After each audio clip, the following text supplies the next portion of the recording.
네, 오늘 본문은 디베랴호수에서 제자들을 만난 예수님이 베드로에게 따로 말씀하시는 장면입니다. 어제 우리가 본 것처럼 예수님은 숯불을 피워놓고 생선을 구워주시고 떡을 주시며 제자들의 아침밥을 챙겨주셨습니다. 특히 이 숯불은 베드로에게 있어서 예수님을 부인한 일을 떠올리게 하는 요소입니다.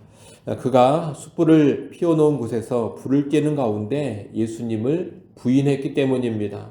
그런데 예수님께서는 이제 숯불을 피운 곳에서 베드로에게 세 번의 질문을 던지십니다. 그 질문은 요한의 아들 시몬아, 네가 이 사람들보다 나를 더 사랑하느냐라는 질문입니다.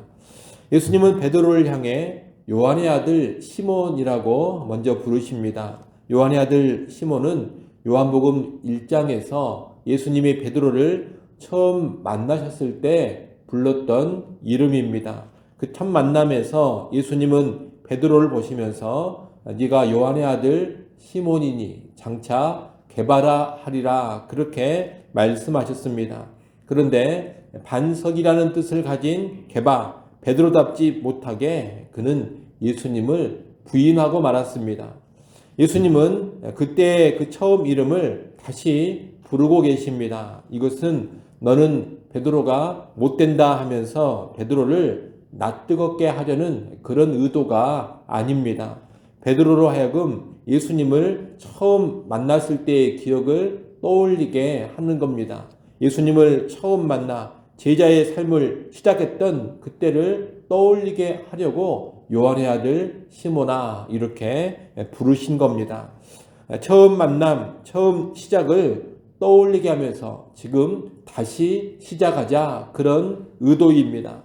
예수님은 베드로의 배신이나 베드로 마음의 그 아픔과 상처를 다 지우시고 새로운 시작을 하고자 하시는 겁니다.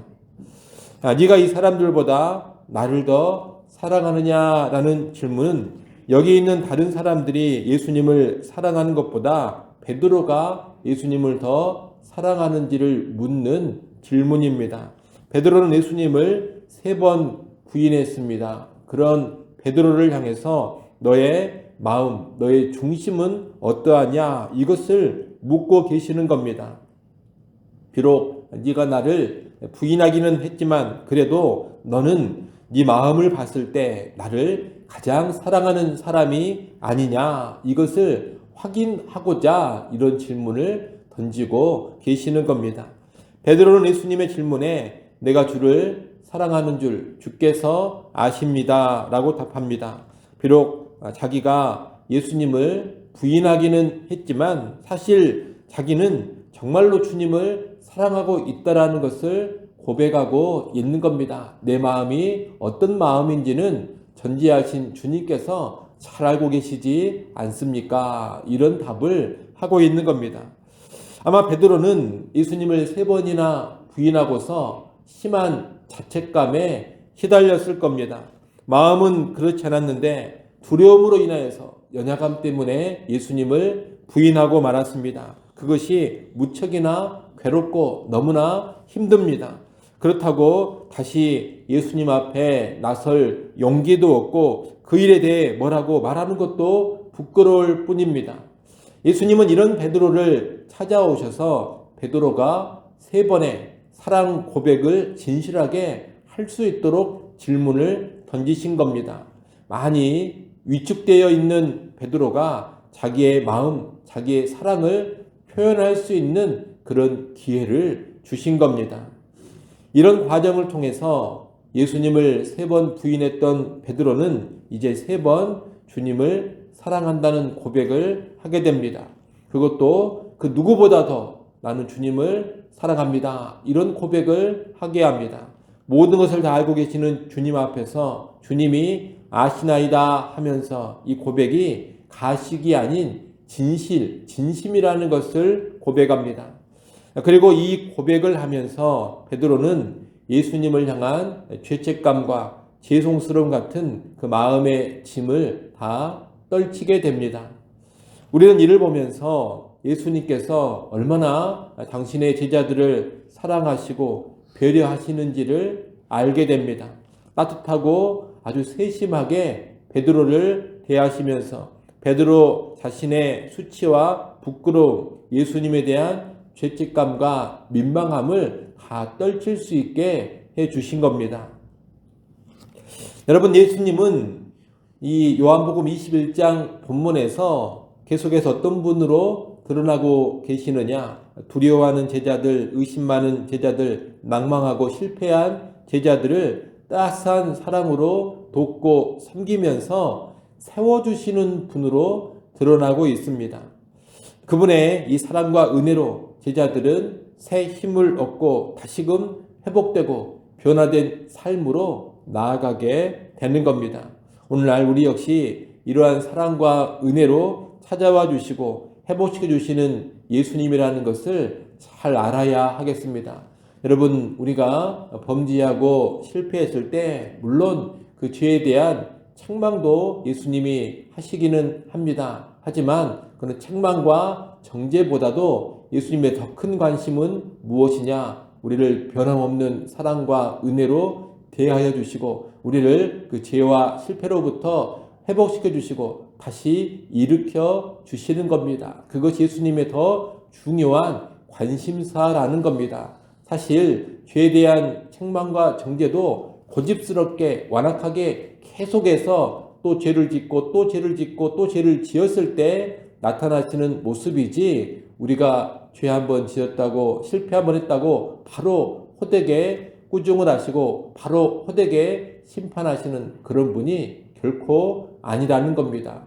예수 그리스도 하나님의 자비하심은 무한합니다. 그분의 우리를 향한 인내와 우리를 향한 긍휼도 너무나도 무한하십니다. 우리는 하나님이, 예수님이 어떤 분이신지를 잘 알고 신앙생활을 해야겠습니다. 실패한 우리를 먼저 찾아와 주시는 예수 그리스도, 쓰러진 우리를 불쌍히 여기면서 사랑으로 안고 손을 잡아 일으켜 세워주시는 분, 그분이 바로 예수 그리스도십니다. 우리는 그분의 사랑과 은혜를 잘 알고 그 사랑과 은혜 안에 거할 수 있어야 하겠습니다.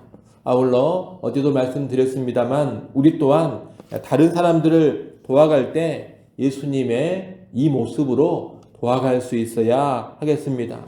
여러분, 실패하고 쓰러지고 때로 신자답지 못한 모습을 보이는 주변의 사람이 있다 하더라도 너무 쉽게 판단하고 정죄하고 비난할 것이 아닙니다. 빨리 내쳐버릴 것이 아닙니다. 그들을 품고 사랑하고 그들을 배려하고 섬기면서 도와가야 합니다. 사람을 변화시키는 가장 큰 힘은 무엇이냐? 여러분, 책망과 정죄가 아닙니다. 사람을 변화시키는 가장 큰 힘은 변함없는 사랑입니다. 그 변함없는 사랑으로 주변 사람들을 대해가시고 그 변함없는 사랑으로 주변의 성도들을 섬겨가시기를 바랍니다. 그럴 때 그 사랑을 통하여 사람들이 변화되고 달라지는 그런 은혜를 경험할 수가 있을 겁니다. 예수님은 베드로에게서 3번의 사랑 고백을 들으시는데 이 사랑 고백을 들으실 때마다 내 어린 양을 먹이라, 내 양을 치라, 내 양을 먹이라, 이런 사명을 주십니다. 양을 먹이고 양을 치라, 이 사명은 한마디로 목양의 사명입니다. 영혼들을 사랑으로 돌보고 세워가는 사명인 것입니다.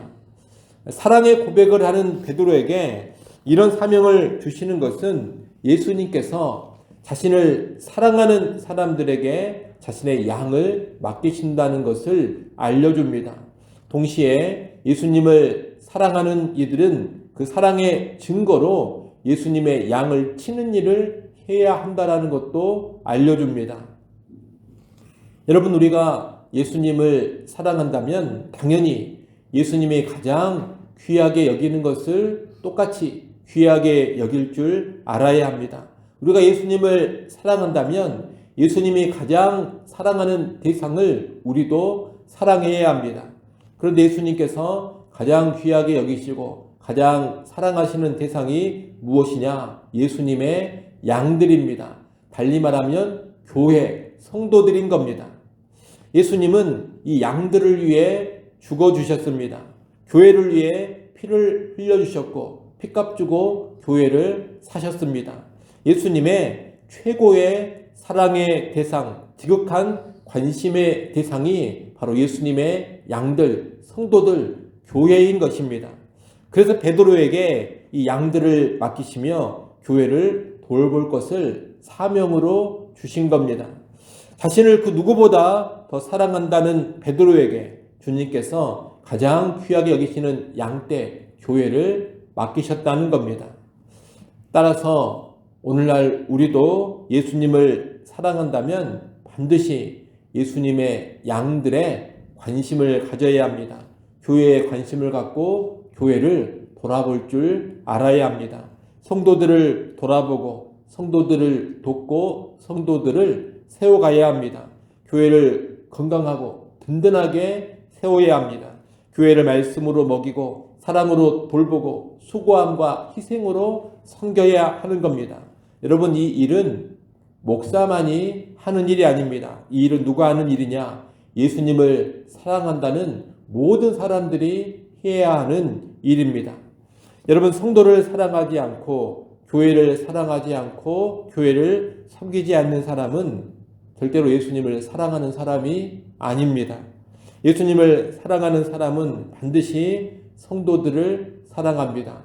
그리고 그분이 핏값 주고 사신 교회를 뜨겁게 사랑하며 섬깁니다. 이것이 주님 사랑, 예수님 사랑의 가장 강력한 증거인 것입니다. 이를 꼭 기억하시고 예수 사랑한다라는 것을 성도 사랑, 교회 사랑으로 확실하게 입증해 보일 수 있기를 간절히 바랍니다. 이렇게 베드로는 예수님에게서 예수님의 양을 먹이고 그 양을 치라, 이런 사명을 받습니다. 이 사명을 받은 베드로에게 예수님께서 이제 장차 있게 될 일을 미리 말씀해 주십니다. 18절 말씀을 우리 같이 한번 읽어보겠습니다. 18절 말씀 함께 읽습니다. 내가 진실로 진실로 내게 이르노니 내가 젊어서는 스스로 띠띠고 원하는 곳으로 다녔거니와 늙어서는 내 팔을 벌리리니 남이 내게 띠띠우고 원하지 아니하는 곳으로 데려가리라. 아멘. 이 말씀은 베드로가 장차 십자가에 달려 죽을 것을 미리 알려주시는 말씀입니다. 이제 베드로는 예수님이 주신 그 사명을 감당하면서 십자가의 삶을 살아가게 될 겁니다. 그리고 결국 예수님처럼 십자가에 달려 죽게 될 겁니다. 실상 십자가를 지고 주님을 따르는 예수님과 똑같은 그런 삶을 살게 되는 겁니다. 19절 끝에서 예수님은 베드로에게 나를 따르라 이렇게 말씀하십니다. 십자가를 지고 십자가의 길로 십자가의 삶으로 나를 따라오라는 말씀입니다. 그러므로 언제나 사명은 십자가의 정신, 십자가의 삶으로 감당해야 한다는 것을 우리가 알아야 하겠습니다. 영혼을 사랑하고 교회를 사랑하며 섬기는 그 일은 여러분 쉬운 일이 아닙니다. 자기를 부인하고 자기 십자가를 지는 그런 일입니다. 그 십자가 지는 일을 기꺼이 감당하는 것이 사명 감당의 모습이요, 그것이 예수님을 사랑하는 모습인 것입니다. 너는 십자가에 달려 죽을 것이다, 이런 말을 들은 베드로는 또 다른 제자인 요한은 어떻게 되는가, 이것을 예수님께 묻습니다. 21절에 그 질문이 나옵니다. 이에 베드로가 그를 보고, 여기서 그가 요한입니다. 요한을 보고서 예수께 여짜오되 주님, 이 사람은 어떻게 되겠사옵나이까, 이런 질문을 던집니다. 나는 십자가의 삶을 살다 십자가에 달려 죽을 것이다, 이런 말씀을 들었는데 요한은 장차 어떻게 되느냐는 겁니다. 예수님은 이 베드로의 질문을 듣고서 22절에서 어떤 답을 주시느냐, 여러분 22절 말씀 같이 한번 또 읽어보겠습니다. 함께 읽습니다. 예수께서 이르시되 내가 올 때까지 그를 머물게 하고자 할지라도 내게 무슨 상관이냐, 너는 나를 따르라 하시더라. 아멘. 여러분, 이게 무슨 말씀입니까? 다른 사람이 어떻든지 너는 신경 쓰지 말고 너는 너의 십자가만 지고 나를 따르라, 이런 말씀입니다. 여러분, 이것은 십자가를 지는 것과 아울러서 사명을 감당하는 또 하나의 자세를 알려주고 있습니다. 사명은 다른 사람은 어찌하든지 나는 내 십자가를 지고 간다, 이런 자세로 감당해야 하는 겁니다. 누가 나보다 잘하는가 못하는가, 나보다 잘 되는가 못 되는가, 나보다 크게 쓰임을 받는가 적게 쓰임을 받는가, 여러분, 이런 것에 신경 쓸 필요가 없습니다. 또 누가 헌신을 하고 안 하고, 나는 희생하는데 누구는 안 하고, 나는 끝까지 충성하는데 누구는 중간에 충성을 포기하고, 여러분, 그런 것에 연연할 필요도 없습니다. 다른 사람은 어떻든지 나는 내게 주신 주의 길을 가면 되는 겁니다. 사명은 그런 정신으로 감당해야 하는 겁니다. 여러분, 주변 사람 돌아볼 필요가 없습니다. 남들은 어떻게 하는가 이렇게 둘러볼 필요도 없습니다. 나만 더 고생하는 것 아닌가, 나만 더 희생하는 것 아닌가, 이런 생각에 빠질 필요도 없습니다. 주께서 나에게 주신 나의 십자가가 있습니다. 내게 주신 나의 사명이 있습니다. 다른 사람은 어떻든지 간에 나는 내게 주신 십자가를 짊어지고 내게 주신 사명만 잘 감당하면 되는 겁니다.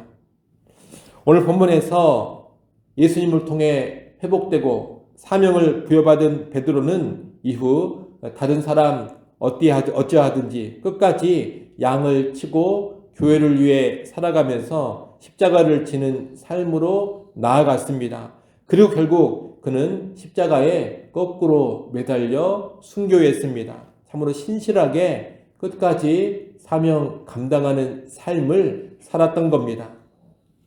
오늘 우리도 주께서 주신 사명을 감당할 때 다른 사람과 상관없이 나의 십자가만을 짊어지고 내게 주신 길을 묵묵히 갈 수 있어야 하겠습니다. 여러분, 그런 사명의 감당자들이 다 될 수 있기를 간절히 바랍니다. 기도합니다.